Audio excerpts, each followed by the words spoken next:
Hi there, and welcome to the first of a three-part video tutorial on how to speed up the performance of a Windows-based computer. This is the first of many YouTube videos I'm going to be uploading, and I hope my series will provide in-depth information about how to optimize your computer, fix common errors, and show under-the-bonnet workings of your system. In this video, we'll be going through how to clean up the low-level basics of a Windows system in order to prevent the avalanche effect and multiply the effect of any later optimization. The first thing that we're going to be looking at is the removal of unwanted software. Often you may find that the computers are preloaded with software that you do not need. Although it may add to the user experience, usually they're not required for maximum satisfaction. One way that we're going to use to get rid of this is with a piece of software called PC Decrapifier. I haven't installed this, and I don't really need to at the minute because I don't have unwanted software at this moment. However, tools like this are really useful for getting rid of anything that you don't need, and you may find stuff that you've never even heard of and you never will use. So, the second way to do this is by using Windows built-in add or remove programs, which you can go to the control panel to find, uninstall a program, or if you see it as this, programs and features, or if you're on Windows XP then it will be under add or remove programs.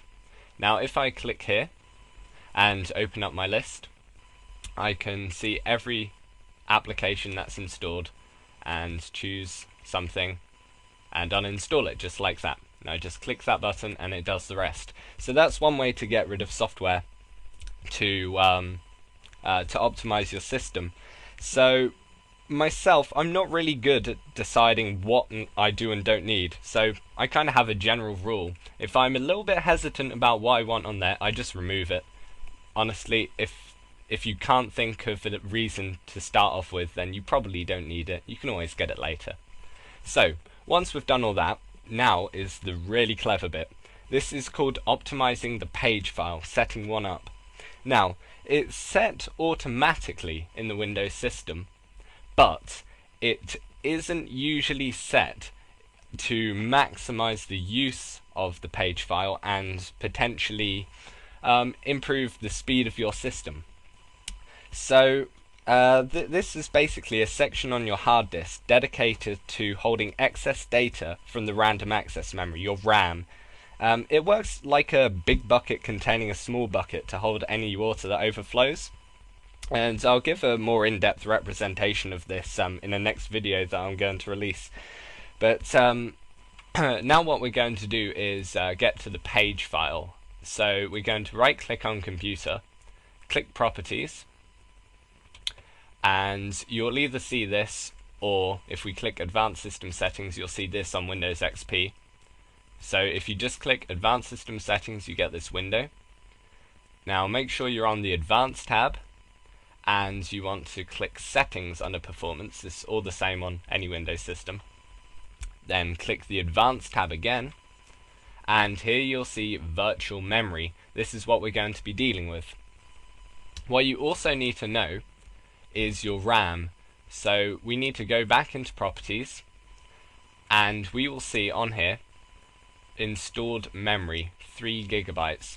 Now memory works in powers of 2, so it isn't exactly 3 GB is what you see there. It's more like 3074 megabytes in terms of the system, because computers work in binary, and by doing it in powers of 2 then we tidy up any loose ends by doing this. So we need to remember this number, but we need to remember it in megabytes. So what we need to do is multiply it by 1024. 1024 is a magical number for me. It's one really worth remembering.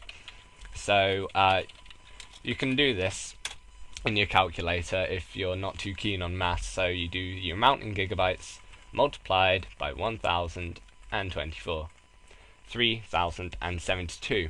Now, usually this is set by a system managed size, and it's usually 1.5 times the amount of RAM. However, according to recent research, with today's hard drives getting larger and larger, the size of your page file is no longer a problem. So these new studies propose that now 2 times rather than 1.5 times may be more effective.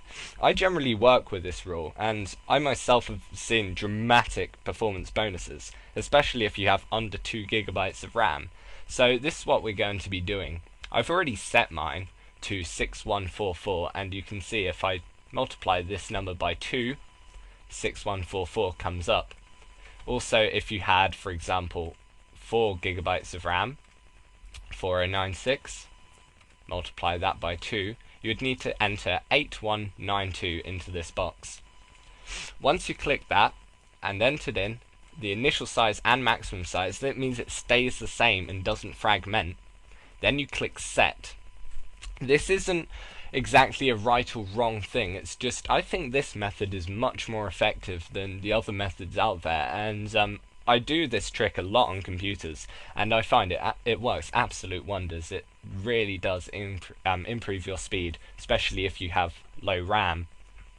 Once that's set, you click OK, and it will tell you at this point that you will need to log off, restart your system, so it can change it. Now, I don't need to do this because mine's already set, but once you've done this, we will start talking about defragmenting and optimizing the page file that we've just set. So this will be in my part 2 video, which a link will be on the side to, and I'll see you in the next